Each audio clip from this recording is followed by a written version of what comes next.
What's up YouTube? My name's Quickie, welcome back to the channel. First and foremost, massive thank you, like massive thank you to everyone who's chipped in about our good news and stuff, about getting engaged and whatnot. Loads of people have been commenting on the last video. I tend to get quite a few when a video gets launched, about sort of like, I don't know, 15-20 minutes after it's gone out, you start getting people chipping in. My phone has just been binging like an idiot. It has been going mad. So thank you for that. That really is very kind of you. I'm still grinning just because she said yes. But it is lovely that everybody's sort of joining in with it, basically. So yeah, it's all good. Right, I need to crack on. So that's kind of what I'm doing. Right, what was I going to do now? Right, oil pump housing. This is getting shoved in next, and he can be a bit of a cock to do, but you know, he's doing, so that's all good. So we'll get him done next. I've had a chat with Jamie, because obviously I had to give him a shout and tell him as well. And he knows about, you know, the dreaded lurgy and all the rest of it, but he really don't give a monkey. So he's going to come in tomorrow and give me a hand getting the engine back into the frame, which is going to be sweet as, because it is a real pain. This thing is a proper lump. So he's going to come down and give me a hand, which is mega, which means I need to get all this lot done, basically. So that's what I'm doing. Yes, I am wearing shorts. Yes, I am also wearing flip-flops. No, it is not a very good idea in a workshop. But it's really hot in here, really hot. Basically, this is like an insulated biscuit tin. It's all metal. Yesterday was unbearable. But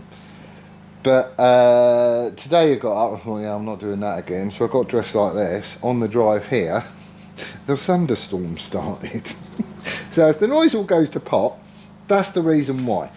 Anyway, let's get this in. So he needs to be vertical, so he can go in that slot there. I've already got my oil tubes and stuff in, so it's just a case of getting this in, really. Okay, this was a bit of a pain last time I tried to do it, just because everything's got to line up. There's like a little shaft that sticks out here with a groove in it, and he has to go onto that bit there. So, you know, to line it up, basically you just turn the engine over until it's all sort of perpendicular to the base, and you stand a chance of getting it in there. But he was a bit of an idiot. So he slides in like that. Come on. There are a couple of dowels. There we go. That was easy. See? Everything's just getting better.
Oh, you cow.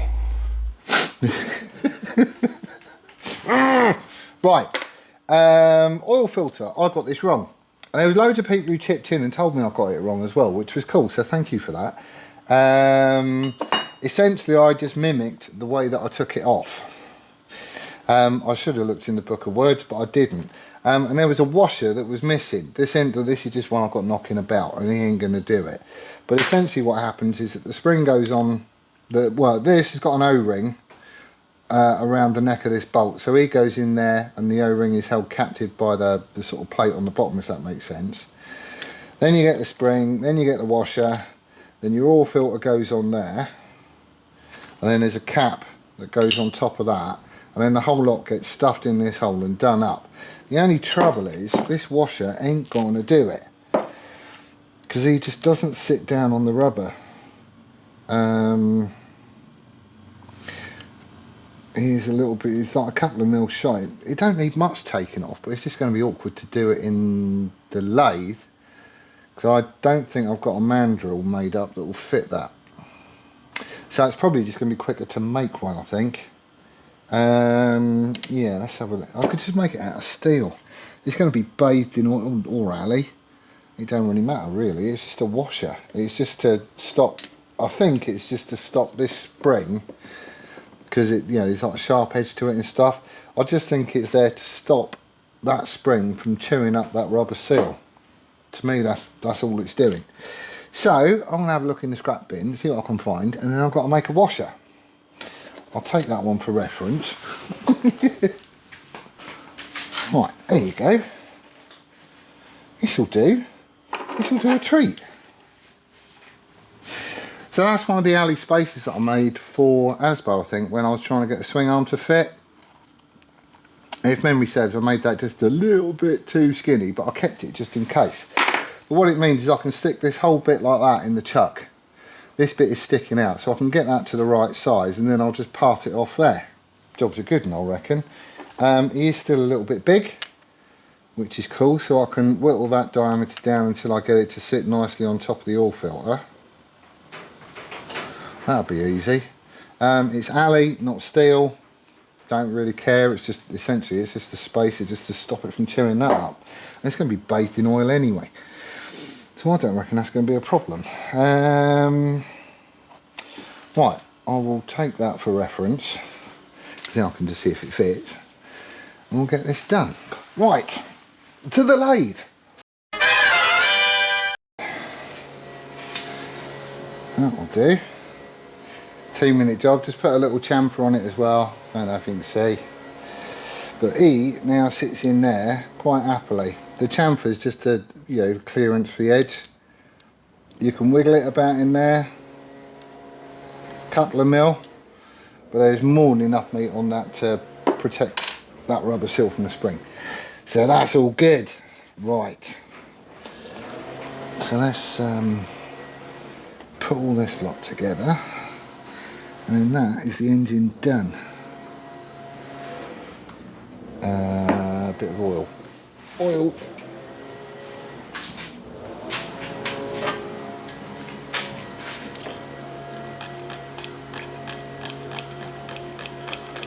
Oh, I'm out of oil. No.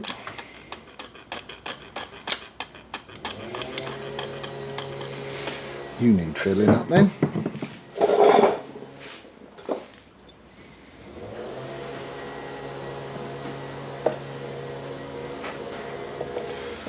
So he goes around there, so it's spring, then my funky little washer, and sit on top there, and the filter. Come on.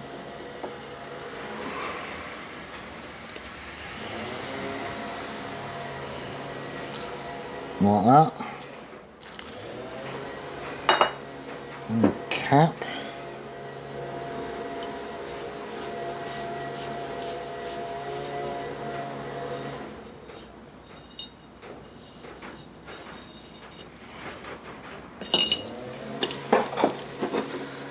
And then all that lot.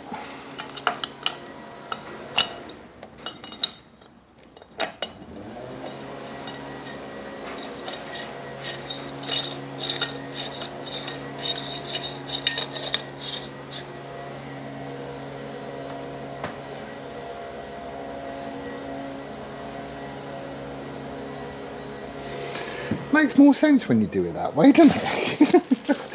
Right, what's the torque on you?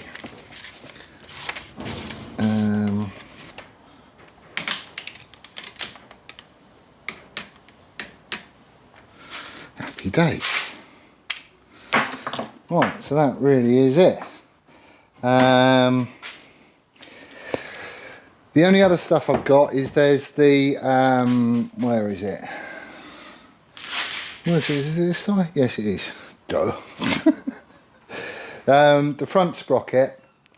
I've got another locking washer coming because the one I've got is just knackered. It's horrible. So he's on his way. But I can, just have the nut off, put the washer on. But yeah, it's easy enough to do something. Still get all the chain and everything else sorted tomorrow as well.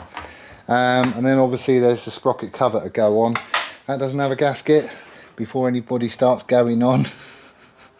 It's just a cover. But that's it, engine's back together again. So, we're going to have a little bit of a spritz up. Move that to one, well actually I'm not going to move it to one side because it weighs a ton. And then I'm probably going to have a look at coils. There's no reason the coils can't get changed now. There's no reason. Right, slight change of plan. Not doing that anymore. There we go. Reason being is with the coils out of the bike, it gives us just a tiny little bit more room, which is not going to be a bad thing, I don't think, just because that engine is, well, it's cumbersome, shall we say. So what I'm going to do is put my new pilot jets in. If I can ever get them out the flaming bag, come out. Well, there's one. Where's the rest of them? Where's the rest of them? Oh, you're having a giraffe. Right, I've got these ones. Can't believe that. I would have thought, and they've wrapped them up. Or wrapped it up in a massive plastic. It looked like there was 4 there. Right, so these are 38s, I believe. I think, something like that. We'll get to them in a minute. So all I'm going to do is get these switched over because it's a quick and easy job. I can get it done now. There we go. And it's one less job to do tomorrow.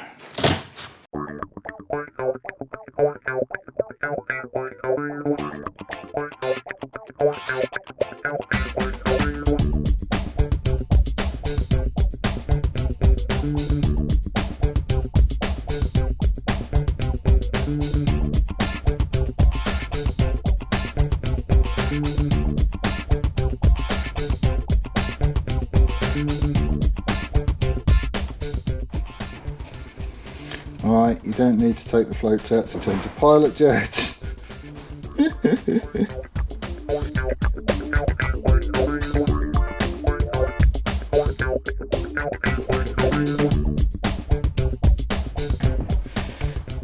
Right, so that's the old pilot jet. Where are we? There's nothing wrong with it at all. It's just not the right size. Joe, I don't know what size it is either. There's nothing marked on it anywhere. What I'm doing is I've gone and found out what the stock sizes should be, because this is a stock set of carbs and everything else. It's just that it's got a filter and a can, and we know it is running a little bit lean on idle. Sort of like, you know, you crack the like first 25% of throttle is basically running off these. So stock I think is 38. These have gone for 40s, and it is marked on these. So I'm assuming those are 38, but you know, it is an assumption. But in the end, all I'm doing is going one size up over stock, which should be a bit of a step in the right direction. And we'll stick it on the dyno and we'll see how we go. That's it, it's all I could do.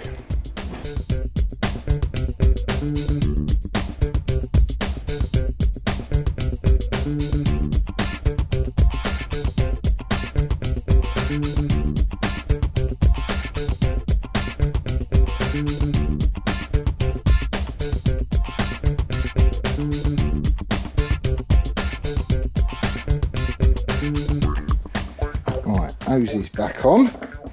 Done. Sorted. Cool. Time is now 3:20. I'm going to have to chip off because Sam needs a car. I have been a bit cheeky nicking it again today, but there you go. Needs must and all that. So I'm going to have to nip off. However, I reckon we're in a really good place for tomorrow. The engine's all done. Everything's all buttoned up. I just got to get the bloody thing in there now. There's going to be an awful lot of huffing and puffing, but it'll be worth it. The coils I'll have a look at and stuff tomorrow. We'll meter them and everything. I couldn't get stock ones, they don't do them anymore, which, you know, is what it is. But we should be alright, I think. But what we'll do is we'll meter them before they actually go on the bike. We do the primary and the secondary. I've got to swap over the caps as well. I think these ones just screw in, I'm sure they do. We'll find out tomorrow anyway. But if we can get the engine in, get the carbs, we can start hooking everything up. I don't know, might even hear it run tomorrow, which would be lovely. That would be very, very good. So anyway, that's where I'm leaving it today. Thank you ever so much for watching. Do hope you are staying safe, and we'll see you on the next one. Laters!